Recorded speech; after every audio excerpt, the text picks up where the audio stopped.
Assalamualaikum warahmatullahi wabarakatuh. Selamat pagi teman-teman semuanya. Aku ada sedikit cerita tentang kansa di tempatku ini. Sebelumnya bisa dilihat ya.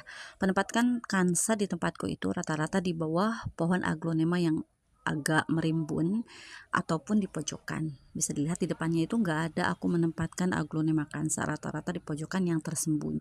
Jadi awal mula aku merawat aglonema kansa ini tuh aku membelinya waktu itu remaja awal ya, 3 sampai 4 daunan gitu ya.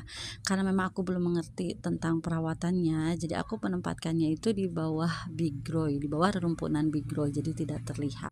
Karena waktu itu harga aglonema masih lumayan ya sebelum sekarang ini. Jadi di tempatku banyak pencuri bunga termasuk aglo ya. Dan tempatku ini juga salah satunya yang disambangi sama pencuri.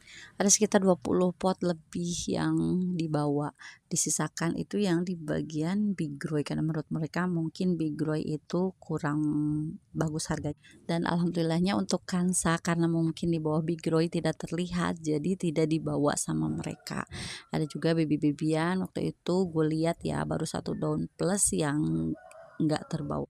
Nah, dari kejadian itu aku sedikit trauma ya teman-teman untuk merawat aglonema. Jadi aku punya ketakutan sendiri kalau aku merawat aglonema takut pencuri itu datang kembali. Dan bahkan aglonema yang tersisa pun aku sampai malas untuk merawat. Aku biarkan terbengkalai selama 1 tahun lebih nggak aku ganti media bahkan pemupukannya pun hanya sesekali aja. Gak ada yang namanya penyemprotan insektisida atau semacam. Dan untungnya untuk aglonema kansa ini sebelum terbengkalai aku sempat potong-potong dari 2 pot menjadi beberapa bagi.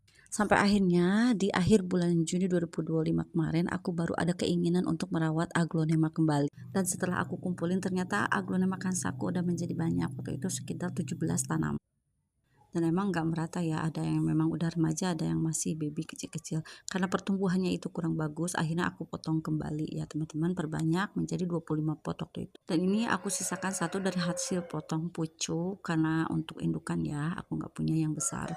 Ini tuh kemarin aku pilih karena di pack ya, untuk yang cantik-cantiknya udah terbang. Sekitar 15 pot kemarin aku keluarkan dan sekarang udah berganti ID menjadi GH, Lotus Delight, Paulina, adapun Wulandari. Dan itu sebenarnya permintaan itu masih banyak, cuman aku stop dulu karena aku lebih fokus sekarang tuh untuk perawatan pembesaran dan sedikit memperbanyak karena aku memang masih penghobi ya, bukan petani yang memang udah banyak gitu ya teman-teman. Nah, makanya aku membuat channel ini untuk edukasi, terutama untuk teman-teman pemula ya yang masih gagal dan untuk penyemangat aku juga ya teman-teman ya untuk merawat aglonema agar lebih baik lagi. Ternyata merawat aglonema itu tidak seseram yang aku bayangkan. Tetap semangat teman-teman semuanya. Makasih banyak atas dukungannya.